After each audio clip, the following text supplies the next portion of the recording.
ರೇಣುಕಾಚಾರ್ಯ ಅವರು ನಮ್ಮ ಜೊತೆ ಸಂಪರ್ಕದಲ್ಲಿದ್ದಾರೆ. ನಮಸ್ತೆ ರೇಣುಕಾಚಾರ್ಯ ಅವರು. ನಮಸ್ತೆ ಮೇಡಮ್. S, BK. ಹರಿಪ್ರಸಾದ್ ಅವರ ಈ ಸ್ಟೇಟ್ಮೆಂಟ್ ನಿಮ್ಮ ಫಸ್ಟ್ ರಿಯಾಕ್ಷನ್? ಬಿ.ಕೆ. ಹರಿಪ್ರಸಾದ್ ಅವರು ಈಗಾಗಲೇ ಅನೇಕ ಬಾರಿ ವಿವಾದಾತ್ಮಕ ಹೇಳಿಕೆ ಕೊಟ್ಟಿದ್ದಾರೆ. ನಾನು ಬಿ.ಕೆ. ಹರಿಪ್ರಸಾದ್ ಅವರಿಗೆ ಹಿರಿಯರು, ಕಾಂಗ್ರೆಸ್ ನಲ್ಲಿ ಸಂಪೂರ್ಣ ತಿರಸ್ಕೃತರಾಗಿದ್ದಾರೆ.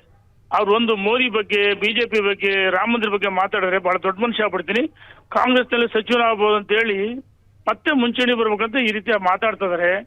ನಾನು ಒಂದು ಮಾತು ಹೇಳಕ್ಕೆ ಇಚ್ಛೆ ಪಡ್ತೀನಿ. ಹಿಂದೆ ಗೋಧ್ರಾ ಘಟನೆಗೆ ನರೇಂದ್ರ ಮೋದಿ ಬಿಜೆಪಿ ಸರ್ಕಾರ ಕಾರಣ ಅಲ್ಲ ಅಂದು ಇದನ್ನ ವ್ಯವಸ್ಥಿತವಾಗಿ ಬೆಂಕಿ ಹಚ್ಚಿದ್ದು ಇವರು. ಕಾಂಗ್ರೆಸ್ ಯಾವತ್ತು ಬೆಂಕಿ ಹಚ್ಚೆ ಕೆಲಸ ಮಾಡ್ತದೆ. ಹಾಗಾಗಿ ಹರಿಪ್ರಸಾದ್ ಇಂತ ಕೀಳು ಮಟ್ಟದ ಕ್ಷುಲ್ಲಕ ಹೇಳಿಕೆಗಳನ್ನು ಕೊಟ್ಟಿದ್ದಾರೆ. ಇದನ್ನ ಸಹಿಸಕ್ಕಾಗಲ್ಲ. ಗಂಭೀರವಾಗಿ ತೆಗೆದುಕೊಳ್ಳೋ ಅವಶ್ಯಕತೆ ಇಲ್ಲ ಅಂತ ಹೇಳ್ತೀರಾ ಹಾಗಾದ್ರೆ?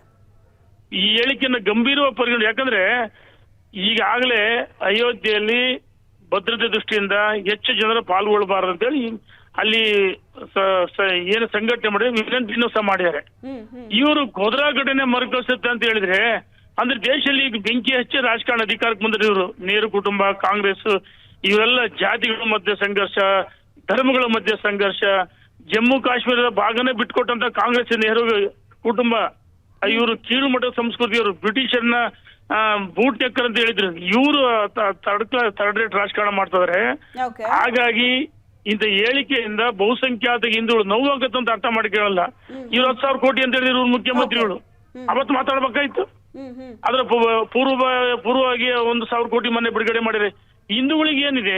ಹಿಂದೂಗಳನ್ನ ಎಲ್ಲ ಒಂದ್ ಕಡೆ ಸಂಪೂರ್ಣ ಕಡೆಗಣಿಸ್ತಾರೆ. ಹಿಂದೂಗಳ ಆರಾಧ್ಯ ದೈವ ಶ್ರೀರಾಮಚಂದ್ರನ ಭವ್ಯವಾದ ನಿರ್ಮಾಣ ಆಗಿ ಯಾವುದೇ ಸಂಘರ್ಷ ಇಲ್ಲದೆ ಕೋರ್ಟಲ್ಲಿ ಇತ್ಯರ್ಥ ಆಗಿ ಅಲ್ಲಿ ಮಂದಿರ ನಿರ್ಮಾಣ ಆಗ್ಬೇಕಂತೇಳಿ ಪ್ರತಿಯೊಬ್ಬರು ಹೇಳಿಕೆ ಕೊಡೋದು ಎಷ್ಟು ಮಟ್ಟಿಗೆ ಸರಿ ಅಂತ ಕೇಳ್ತಾ ಇದ್ದೀರಾ. Thank you so much Renukacharya ಅವರೇ, ಏಷ್ಯಾನೆಟ್ ಸುವರ್ಣ ನ್ಯೂಸ್ ಜೊತೆ ಮಾತಾಡಿದ್ದಕ್ಕೆ.